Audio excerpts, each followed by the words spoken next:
Evelyn Glennie. Again, somebody who does not need an introduction. She's a world-renowned performer, speaker, writer, lecturer, consultant, and an advocate for music education that has gotten the government over there to part with a lot of revenue to support it. It would be easier with Evelyn to tell you what she hasn't done than to tell you all the things that she has done.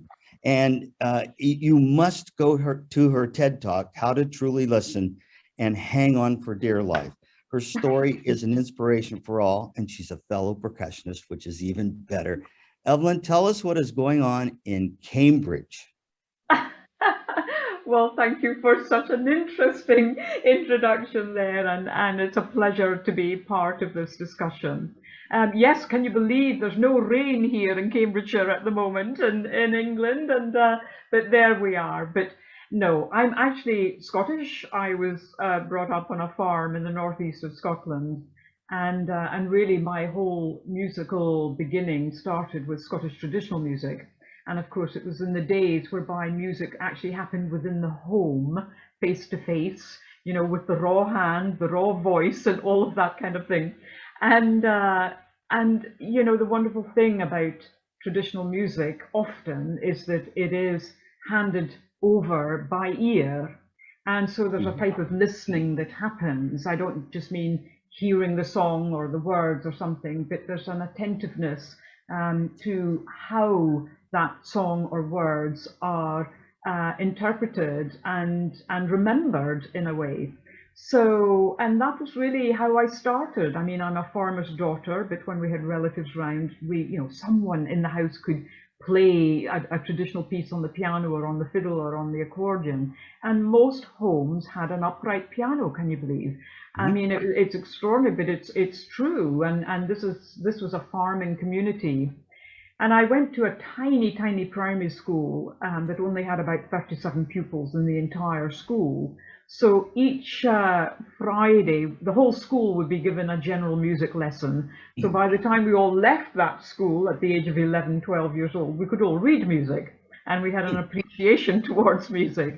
But I think what was interesting about that was that sometimes the music teacher would ask the older pupils, so the 10, 11, 12-year-olds, to take care of some of the younger pupils whilst she might have been dealing with another group of pupils.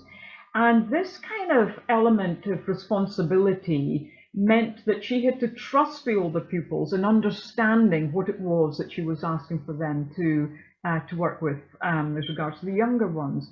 And I think that's a really interesting thing. You know, we always think of education where we're feeding our youngsters, you know, with something for them to remember or to participate in or experience, but actually we're also asking them to be their own teachers, their own thinkers, their own decision makers, their own sort of just thinking about their own journey and their understanding towards a subject.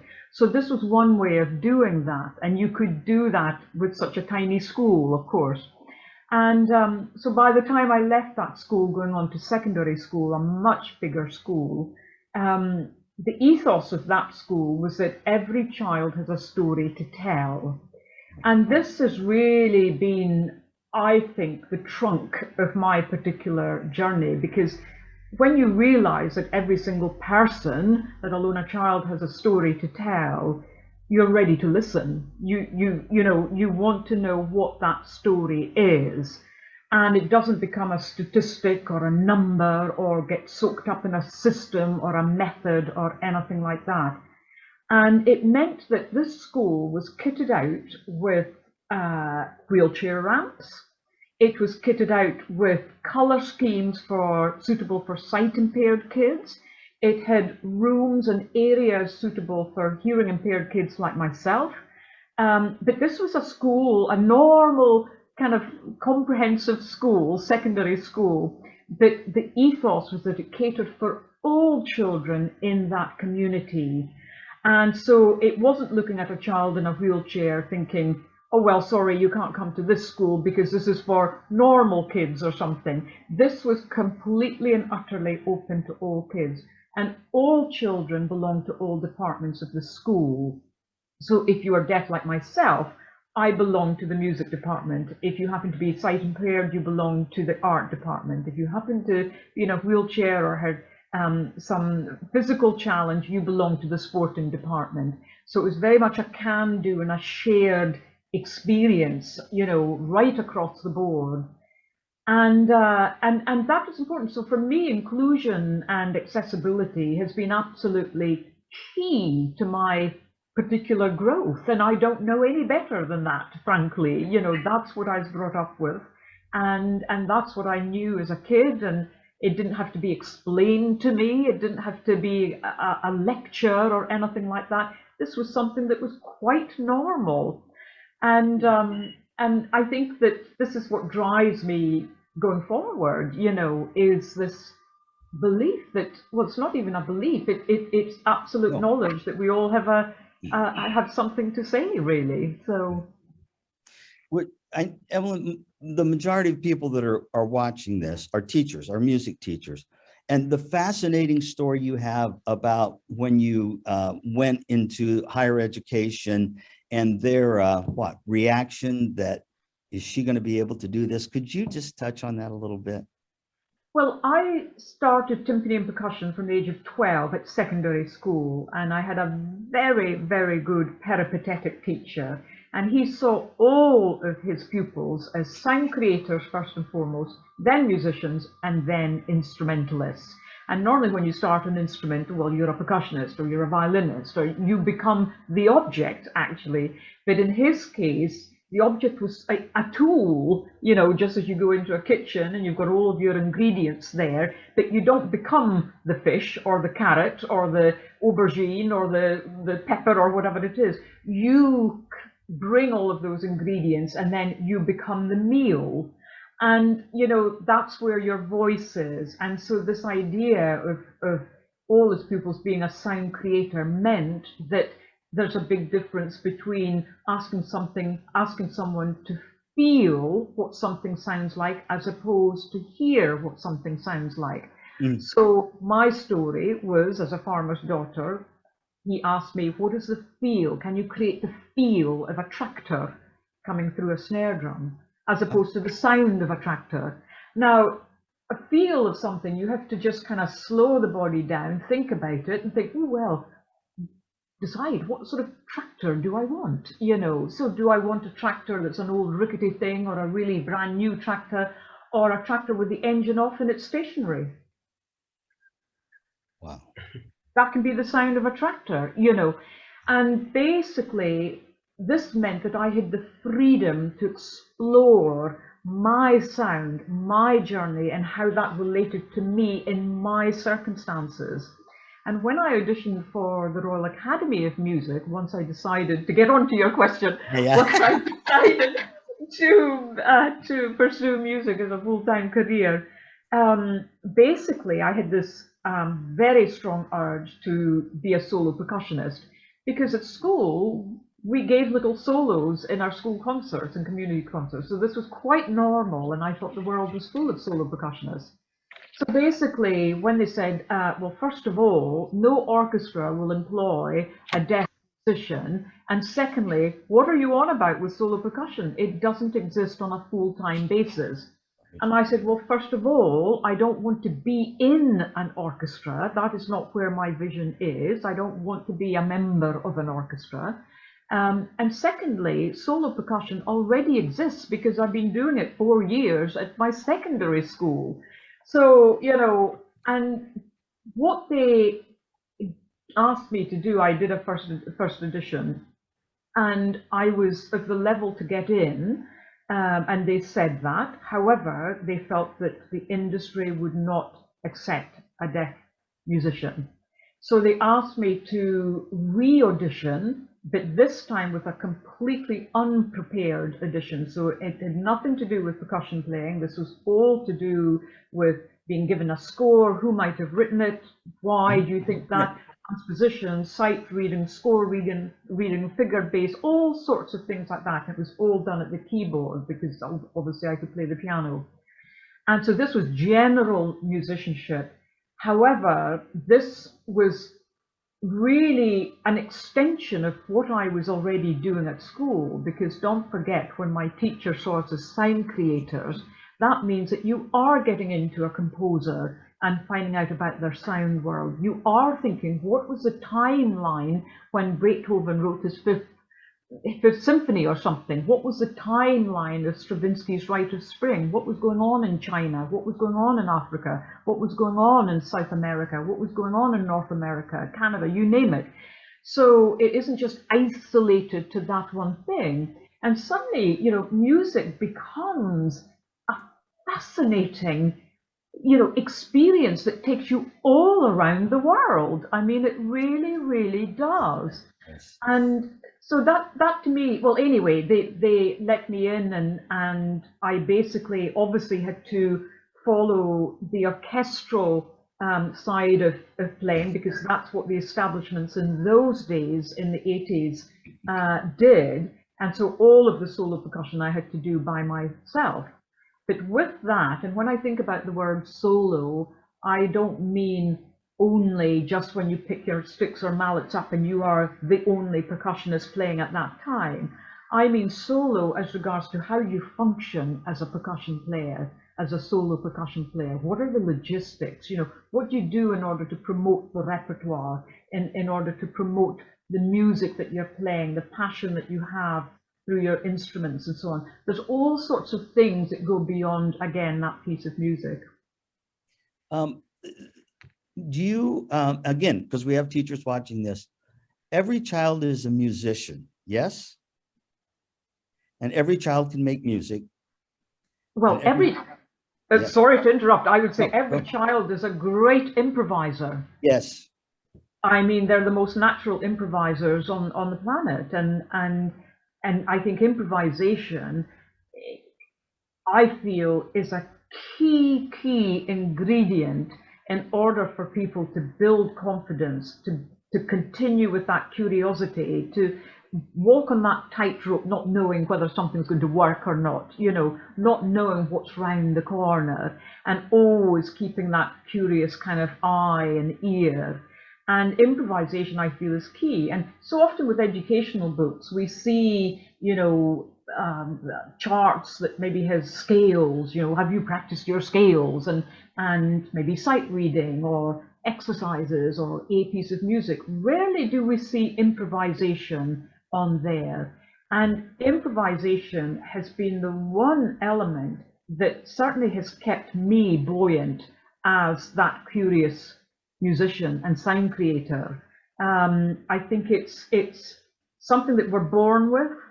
For some reason, it's then kind of cast aside because of rules and regulations. Yes. Of course, there has to be structure. Of course, there has to be. But it's somehow in everything we do, there can be that element of curiosity. We see it in dance, we see it in visual art more than we do with music. It's kind of confined to, well, if you're a folk musician, a jazz musician, or something like that. Yeah. Our great classical musicians and composers were great improvisers.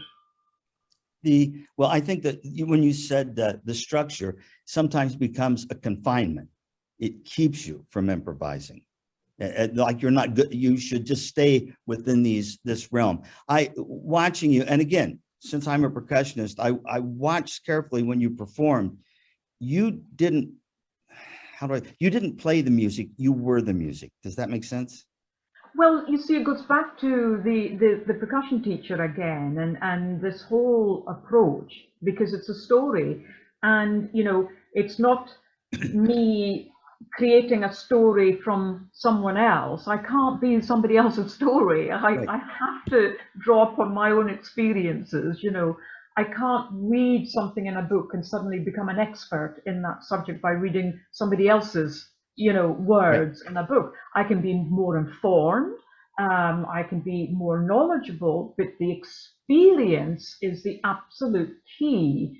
And the experience that we give our young people with their instruments, you know, where we might be asking them to read something, learn something, and so on, it's always from something, as opposed to what is it inside of that person that we as teachers can draw out of that through their instrument, rather than feeding all of the time. It's getting that balance, really, you know, and it can be really fascinating. And I mean, a lot of the consultations that I'm asked to do are sometimes for non-percussion players.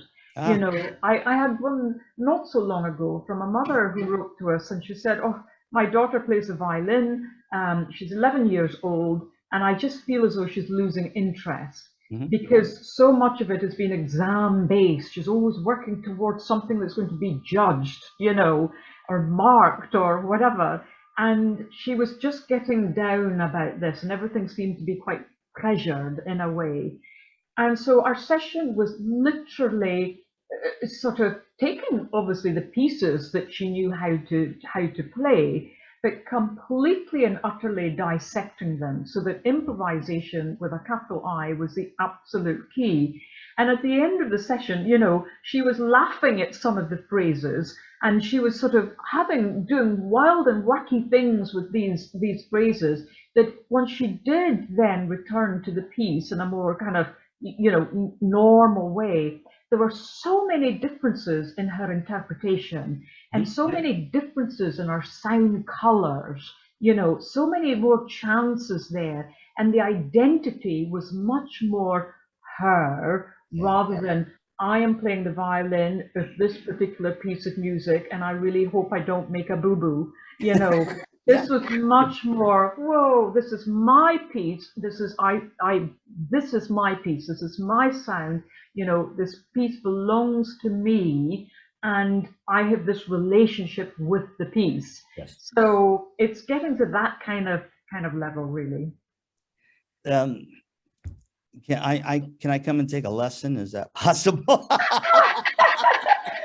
No, I mean, the funny thing is that, you know, it's so important for these types of sessions because we can share things with each other, you know, and this is what technology has allowed us to Yes. do, you know. And I think that every day is a lesson in something or another if we've got our antennae, you know, kind of working for us, and we're really swiveling 360 degrees, and you know, not just looking at what's on our device down there, you know, and walking along, and but really, you know, the inspiration can really sometimes just be right there. A word that somebody has said, how it's said, oh, something that you just see outside the window there, just for a split second.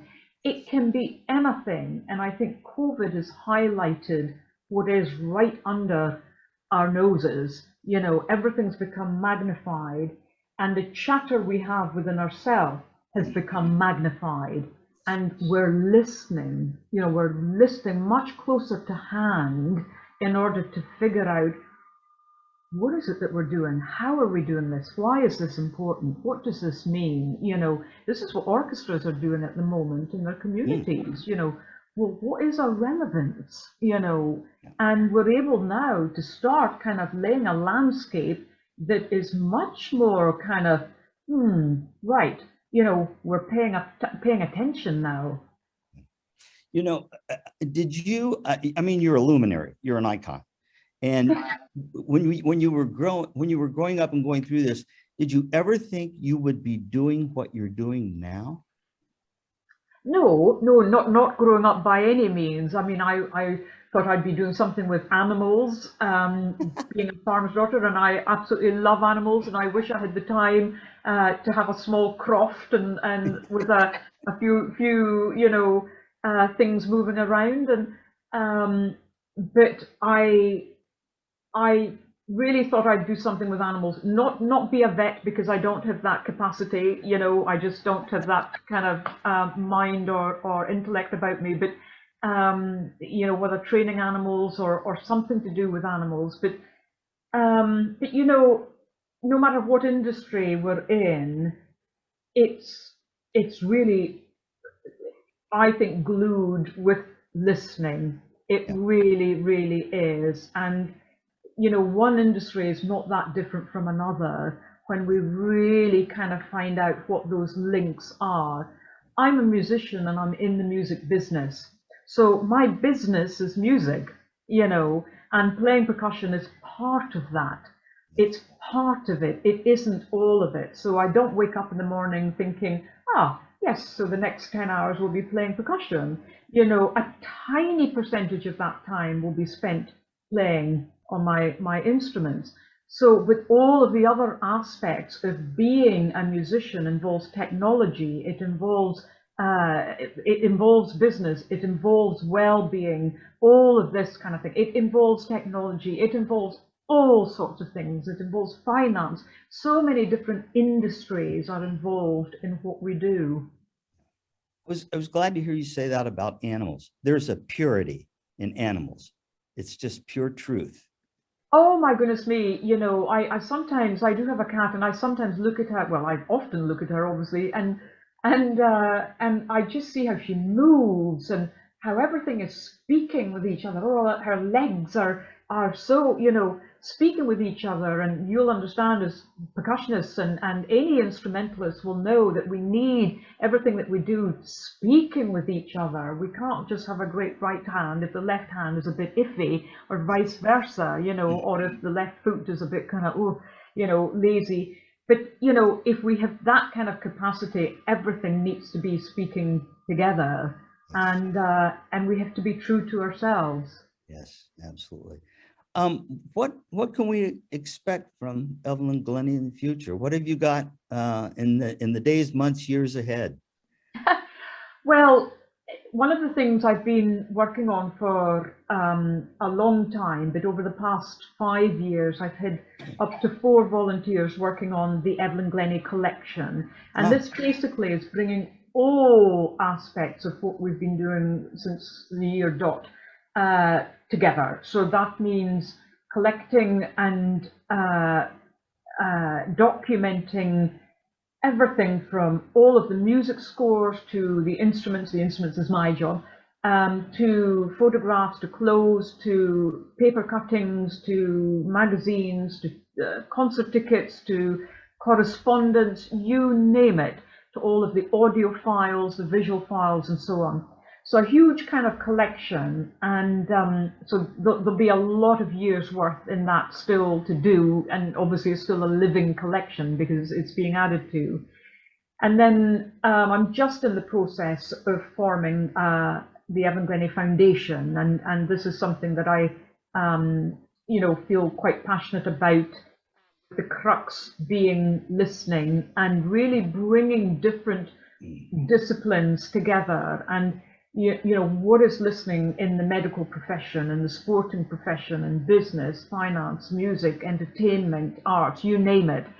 And you know, we've seen listening change in education over the past 18 months, you know, as so many classes have been done virtually. We've seen how we you know, connect with the medical profession. It so much of it is virtual. If we want to see the doctor or something, so much yes, of it is virtual now. yes. And you know, one of the concerts I have coming up in later in the year is with the World Doctors Orchestra, and there is such a thing. And believe it or not, you know, they were talking about how their listening has really changed when they're trying to assess a patient, whereby they're in a little box as we are virtually, they're flat on a screen, and they're not seeing that patient walk in the room.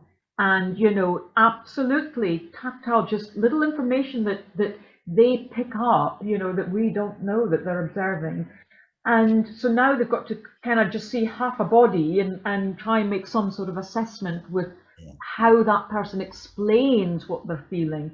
So there's all sorts of things that have changed that affect our listening. And we have to be aware of that. We have to be aware that some young people learn well virtually and some don't. Some Hmm. need that face-to-face connection. And it's really understanding how that affects them, and just trying to create that supportive kind of base in order to connect and to understand and have the patience to support them as much as possible. Well, The wonderful thing about this interview is you are phenomenal. Your personality is just, it jumps off the screen. The downside is it has to come to an end. So we got to put a repeat sign on this somewhere. As as we finish up, Evelyn, you know, because we have been through the pandemic, and teachers certainly have been pushed to the very edge and even over the edge. Any last thoughts of inspiration you'd like to share with our audience? Well, I think that, you know, the teachers, I feel, have been unbelievable, unbelievable, because, you know, we need, you know, teachers need to be inspired too. You know, it doesn't Yes. just fall from trees somewhere and magically they're inspired 24/7, 365. It's an incredible thing, and they have had to adapt unbelievably, and everybody has been shaken by this COVID, thrown up the air, and we've all landed, and we're kind of seeing where we've landed, and think, okay, right, and almost brush ourselves off and try and see what we can do to often salvage a situation. And I honestly don't know what to say to them, but that what they do, you know, can change the world. It can Yes. change a person's landscape. And we have to support our teachers as much as we possibly can, you know, by giving them the tools they need, by giving them that, you know, the structure, the investment, everything they need in order to be able to make the future generations be inspired and grow and make society a better place. So I cannot thank the teachers enough for what they've been doing, always, but particularly this past year and a half. Yeah, absolutely. Well, yes, they can change the world. There's no question about that. And you've proven that one person makes a difference because you've helped Well, change the world. absolutely. And when I think of my own, the teachers I experienced at school, you know, hardly a day goes by, I have to say, whereby I'm not thinking about a teacher somewhere Yeah. along the line. It's true, you know, it's really true that, and it's a funny kind of thing, but you sort of notice it much later on, you know, you really do. And it's, I can't explain it, but the power of a teacher can absolutely change a landscape. Well, there's no question about that. And music teachers in particular, neither of us, none of us watching this would be here if it hadn't been for a music teacher. Exactly, Right? exactly. Music teachers, exactly, and getting the communities, you know, involved as much as possible. I mean, in this country at the moment, it's an awful lot of the charitable organizations, the various clubs of this and that, who are kind of keeping the music buoyant at the Yeah. moment. You know, they really are. If they didn't exist, goodness knows where would be, because music is very patchy in our schools at the moment, and it's such a shame to see that, especially when you've experienced, as in my case, every school with an orchestra, every school with a band, you know, every school with something that people could participate in, and not just the pupils, but the staff as well. And, you know, I can remember my history teacher being a French horn player. I can remember my maths teacher being a pianist. I can remember another history teacher actually being an oboist. I can remember a science teacher was a bassoonist. You know, I remember these, and they were all part of the orchestra with us kids, you know. And suddenly I saw my maths teacher in a very different light than when I saw him in the maths room, you know, in the classroom. And teachers see pupils in a different way, you know, in different environments, and this is all healthy, really. Yeah. Maybe we'll see the day when every child has music every day in school as you did. It's great. Evelyn, thank you so much for your time. Just a quick question. Can we do this again someday? Oh, of course we can. That's a date. You're a love. Very good. You're a Thank you love. for having me. Thank you. Thank you. Thank you. And for all of us, my gosh, we want to go back and watch this again and again and again. We have a PhD curriculum in the last half hour of being with this magnificent musician, teacher, woman, as I said, icon. Thank you. Thank you so Thank much. you.